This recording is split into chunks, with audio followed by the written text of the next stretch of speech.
What's up guys, and welcome to today's video. As you can see by the title, I've got some exciting stuff to share with you guys, but in the meantime, I want to give you a quick update on a couple things going down. I guess there's a global shortage of primer. So Randy had a hard time getting some, but he got some from a friend, and R32 is sitting in primer to cure, and then he's gonna come spray this thing later today. I think today, the RB28 that's gonna be going to the R32 is gonna arrive. Walking through the shop, you might see we got some pretty exciting boxes. Got some Street Hunter parts, some HGK parts for the E90 Super build. Got a pallet of Ignite Red E90 fuel. Always the best in the game for all the builds. We're gonna step into the shop and I'm gonna give you a little rundown of what's been going on with the Chaser. It's so close to being done, but there were two things that needed to be addressed. We wanted to get the fuel pump secured a little bit better, so Jan was able to rig something up that's a more permanent solution to now we're confident in beating the crap out of this thing and having it move back and forth because it's secured. And one other dumb little thing is throwing a head unit in this thing and making sure all the speakers work. It's had a little bit of interference and one of the speakers didn't work, so the last step of making this thing a perfect street car is the sound system. Quite interestingly enough, this model actually has a factory amplifier and a factory subwoofer that sits up on top of that deck. So it's a little bit different than a lot of the other JZX 100s.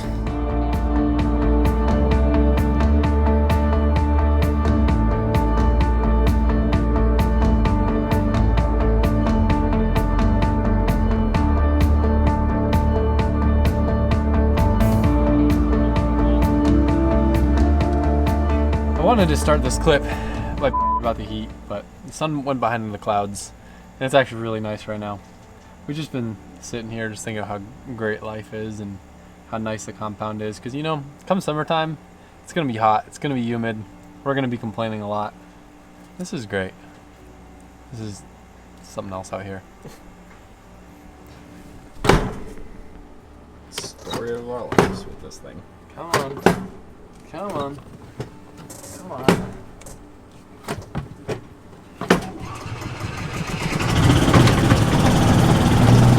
Watch this. Ready?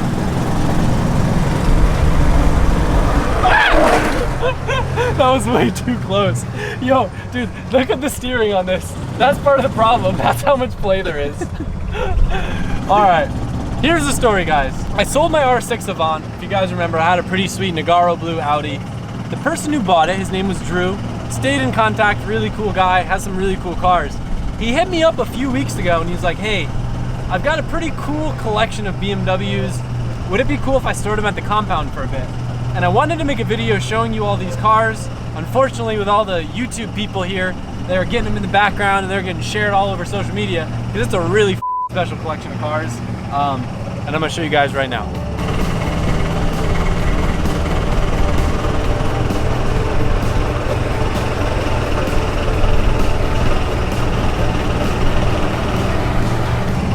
Crazy.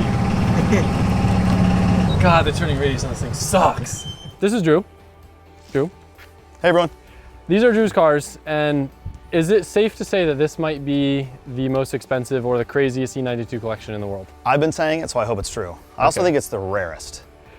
We're not the best equipped to have a big collection of cars like this, but when he hit me up about it, I thought it would be a cool thing to just see all the cars and the lifts together. It's gonna make a lot of cool photos, and I wasn't planning to make this video now, but because you guys have already kind of seen it, we tried to pull some time together to meet up and kind of walk you guys through the cars because there's a bunch of cool stuff here. I'm pretty excited about it. So I am not a big E92 guy. I have my E92 335. I don't know a ton about these cars. I used to want an E92 M3. Right now, there's definitely a few cars here that I would like to own. But this car, I know, Santorini Blue, what's special about it? So first of all, Santorini Blue, along with all these colors, are individual colors, which is BMW's paint to sample. Okay. You know, their version of what Porsche calls. That one is one of 22 in the world. I don't know how many in the US, but one of 22 in the world. That one's from Canada, and it's a DCT, and it only has 29,000 miles. It's a baby. Yes. This car is probably, like, if I were to own an E92 M3, I think the Lime Rock Orange is like one of my favorite colors ever. So this was a special edition made like for the track Lime Rock. What was different about it other than the color? So suspension's a little bit different, steering column's different. You got a little bit of Alcantara doodads on the inside. The color is very controversial. It was originally declined from the individual, the guy that suggested this to BMW. They finally approved it. It's fire orange. There's 200 of them. And it is, I guess, a homage or a throwback to the Lime Rock racetrack. So, and there's one of 200. This, if you have a collection, you got to have one of these. No, it's super cool. This color, I didn't even know this existed. So believe it or not, this is Drift HQ green, AKA BMW Java green. When we saw this car, I feel like out of any of the cars, me and Duarte have been inclined to feel like we should own this one, even though I'd probably prefer the Lime Rock car. But is this super rare or less rare? This is one of the rarest, and I'm going to make you buy it. You got to have this one, right? If you, obviously, due to Drift HQ, you got to have. The problem is it's DCT, and I know the E92 DCT is good, but I feel like I'm a manual guy. I like to assert my dominance in my left leg, so I don't know. I couldn't blame you, but it is one of 11. There was none in the United States that I know of. This was imported from Canada. The Santorini was imported from Canada as well, and actually Frozen Black was imported from Canada. But that's super, super rare, super, super nice. It's hard to photograph how brilliant this color is in person. I'll agree with that, because I feel like on the S15, when we built that car, I was really like nervous that it wasn't going to look good. But there's just so much depth to the color that, like, with nice body lines, like, it ties it together really well. Agreed. Phoenix, this color is a E46 color, right? That's an E46 color. I have this in an E46 ZCP. I love it, which is, that car is actually what brought me to put all these together. This is one of 2 in the world. I don't know if it's one of 2 in the US or one of 1 in the US, but it's definitely 1 of 2 in the world. It's a badged car. They're all badged cars. Awesome color. I love it. It's got a little bit of green, a little bit of gold. That is the second highest mileage one. It's also a DCT, but it's got 55,000 miles, which overall still pretty low for the cars. But I love that one personally. This one and the Santorini are like calling me. This is the one calling me. So this car, Porsche Speed Yellow. You said this one's 1 of 1? 1 of 1 in the US, 1 of 3 in the world.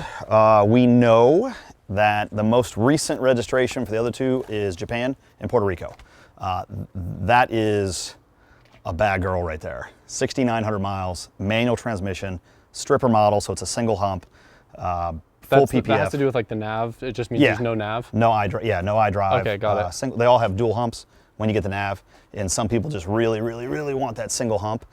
To me, it doesn't make a big difference. The Bluetooth is easier to control if you have a dual hump, quite honestly. But that's Speed Yellow, Porsche color, as you know, which makes that a unicorn. I mean, it doesn't get any more rare than that. Do they come with factory grills in carbon, or is that like an aftermarket thing? No, so they make a bunch of them. These are not OE. I was gonna say, because these 2 look different. This is Dakar, right? This is Dakar. Okay. Yeah, it's like a shade of pastel. It kind of reminds me of the cream on my 240. Yeah. Actually, yeah, real similar. I feel Super like cool. Of these colors, I feel like the Lime Rock and the Speed looks the coolest. I feel like we're not, this is wild. These colors, like all being here next to each other, I've never seen so many individual colors next to each other. I feel like because I've seen them now in the shop for like a few weeks, it's kind of lost its effect. But I would just walk in there and I'll just be like, this is what I want with Nissans. Yeah. This is my dream. The day I picked them up, well, the day we got them all delivered, I should say, it was like, I don't know, this euphoric feeling. Because you look at them all together and it's, who else has seen this many individual colors on any BMW, let alone all M3 compacts? It's really special. Now these ones all frozen paint, so they're matte. Are these low miles? Are these rare? Yeah, they're all low miles. Sorry, no, that one's got 29,000 miles on it. This one is the second lowest mileage. Frozen blue, 1 of 72, DCT, 15,000 miles on that one. Like, that one's pretty much brand new. Super, super, super, super nice car. Frozen silver, 1 of 40, and that has 38,000 miles. Also, just crazy clean DCT. I love that car. Different lights. It has like a little bit of frost blue to it. Yeah, I like it. It reminds me of, there's like that other E92 color that has a little bit of blue in it, like the silvery blue. And then this one's actually really, really, really special.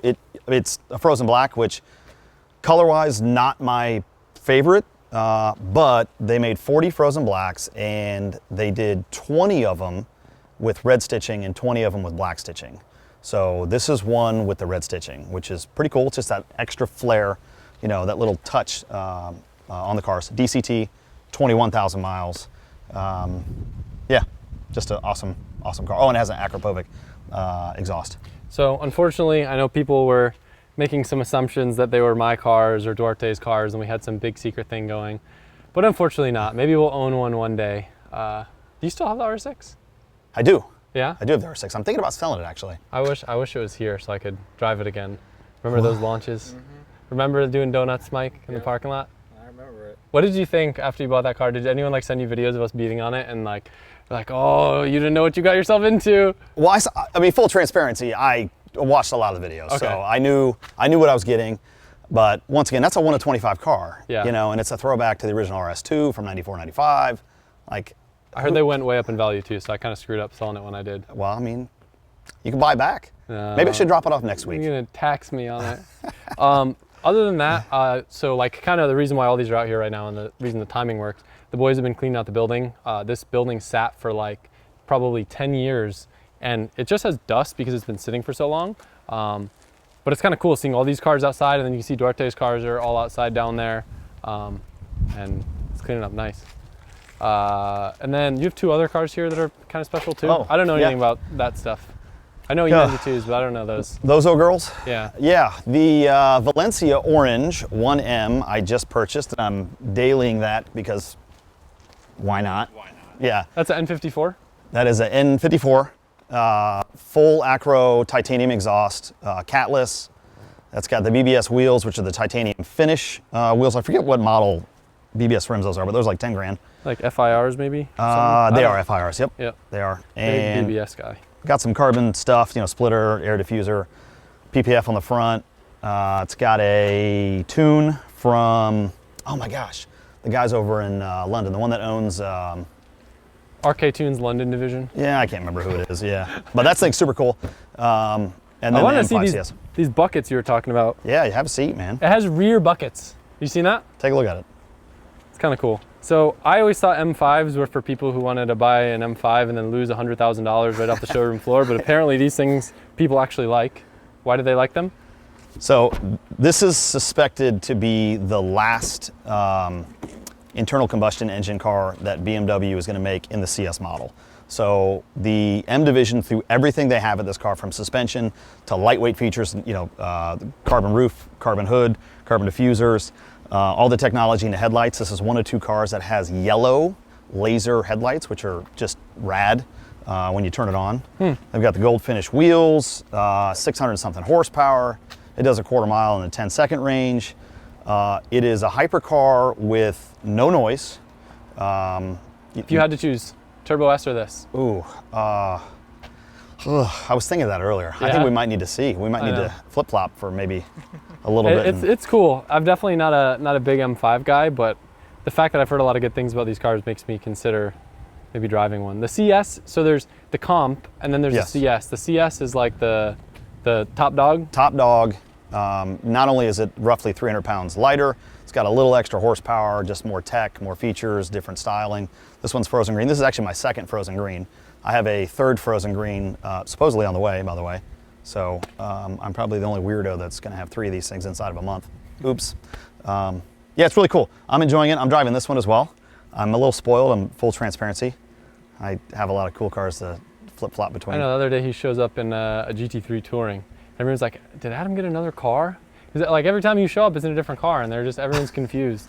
But that's cool. I appreciate you taking some time to show us the cars. I really wanted to, while they were here, Yeah, man. hear it from your mouth versus mine, because like I know a little bit about E92s, but I definitely wouldn't call myself an E92 guy. If they're E46s, I'd probably know a little bit more, but Yeah. it's super cool. And I know you're grateful to have a place to store them, but I'm grateful to just get to look at these things. So Very appreciative, very grateful. yeah, So of course, you never know. I might get rid of them and do an E46 comp collection next. that'd be cool. Who knows?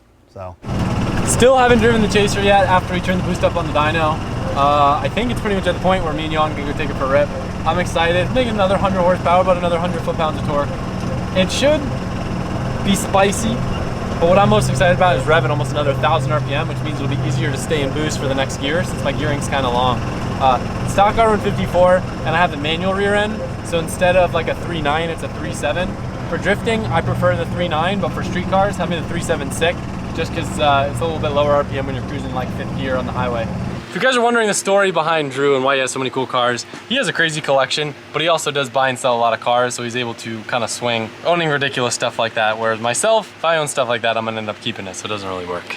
I don't think I've talked about this in video yet. We've had a pretty chill off season, but we're about to launch into a crazy year of events. First one coming up next Saturday. I will be at Fuel Fest and I will be drifting my Z. Colette's going out with her Z, and the boy TJ's flying in with his Z. So we're gonna have some good tandems, have a bunch of fun. There's music, karting, VIP lounge. It's gonna be a lot of fun, and it's in West Palm Beach. I will put more information in the description. You can just go to fuelfest.com for tickets. All right, I think it's time, Johan. You ready to go take the Chaser for a rev? I'm excited to see what she feels like. 650, 640. Yeah, but with that extra RPM, that's what's gonna be spicy. Here it up top. I know. Got some new tires in the back too, so she'll have a little bit more grip. We're gonna put a GoPro in it. We're gonna put a GoPro in the engine bay too, so you guys can hear all the turbo noise. I'm stoked to drive this thing. Every second, it's just getting better and better. How'd you like when you drove it? It felt good. Like taking off wasn't harsh. As we were taking off. Bro, I swear I'm not doing that on purpose. I know, I swear I was. Yo, we need to get a manual death pedal. Yeah. I mean, my foot hits the fucking death pedal.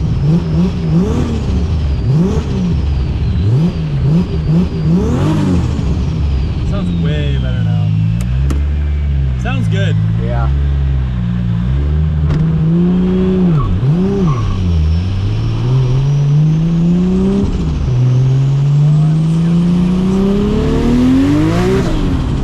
It's still super linear.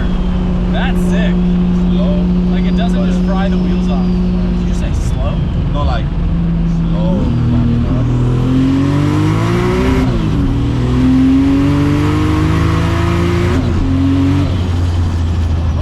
It ain't good. It feels good, but it doesn't feel as fast as I would expect. I'm not gonna lie. When we took off, it felt like it spun. Yeah. I think it's just we're not used to these linear power bands.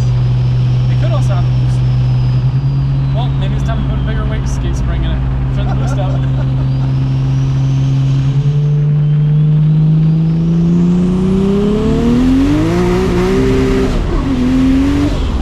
You're holding back over there. I wasn't holding back. Yeah. I wasn't holding back. I just let it hit limiter a little bit more. I'm trying to be like, Yo, you lit him up instantly. Well, it's like, you know, I'm trying to make it more exciting. It's the experience, YouTube, you know? I bet it'll light it up if I just roll into it in third. Just because you'll have the torque hit instead of it already being up top. Let's see, ready?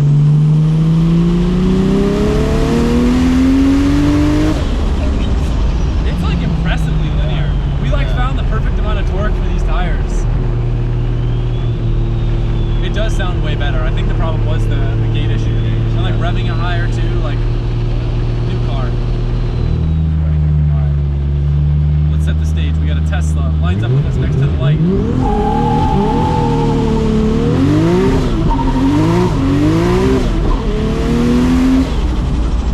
Those 2-3 shifts are gonna definitely make the R154 mad. I felt the pain. So we're like bidding on the car, and we keep forgetting that it's R154 and it's making 650. So I don't feel that bad about it though, because I've run more grip and more torque in an R154 in the drift car. right, But this is a used one, so the shift's good. yeah. I mean, if we wanted to make it feel like more exciting on like a third gear roll, we can add more boost in the mid-range, but it's pulled out for that reason, for traction. And it's weird because the car's doing everything that we designed it to do, but we're like upset that it's doing what it designed to do. Yeah, because you're trying to save one component. Yeah. I love how it sounds now though. Sounds good.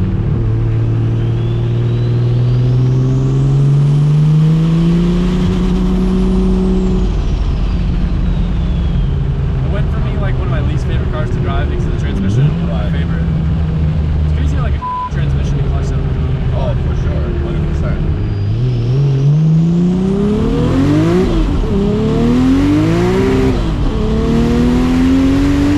It's good. Yeah. It's like, yeah. I think because the gears are so long that if we did add a little bit back, like more of the mid-range, it might stay and boost a little bit better. But this is like the perfect daily fun, conservative, safe on drivetrain, safe on engine. Considering like I expected the G35 900 not to like have as much down here as it does. Like you can roll into it in fifth gear here at 2,000 RPM, and it's got, you know, Some balls. yeah. Some honest. Yeah. I wanted to include some street driving clips for you guys in the last video. It just didn't work out with timing. I'm glad that we were able to today. It was a lot of fun. The car is exactly what I expected it to be. I think I'm just so used to having these tiny little turbos that have a massive hit and fall off that having a car with a different power band that actually just keeps pulling is just different for me to get used to. I'm excited for you to feel, Mike, because you haven't felt it yet. Yeah. Mike's just been filming on the outside. Look at this thing. Looks all great. We got a new throttle cable now. We got a polished intake pipe. And I would say, like, aesthetically, other than maybe down, I kind of like the clutch fan. I'd say, like, do E fans, but I really like the clutch fan. This bay is sick. I'm super, super content with it. I've seen a lot of really good comments about this build, and I know you guys have been stoked for it to come back to the channel, and I read all of them, and I always get stoked to see that you guys are as hyped about cars as I am. So to end this video, I wanted to do a couple outside clips so you guys could hear the car from the outside, since I know GoPro kind of masks the audio sometimes. So we're gonna go over, find a little stretch of land here at the compound and do some bah bah bah for y'all. When you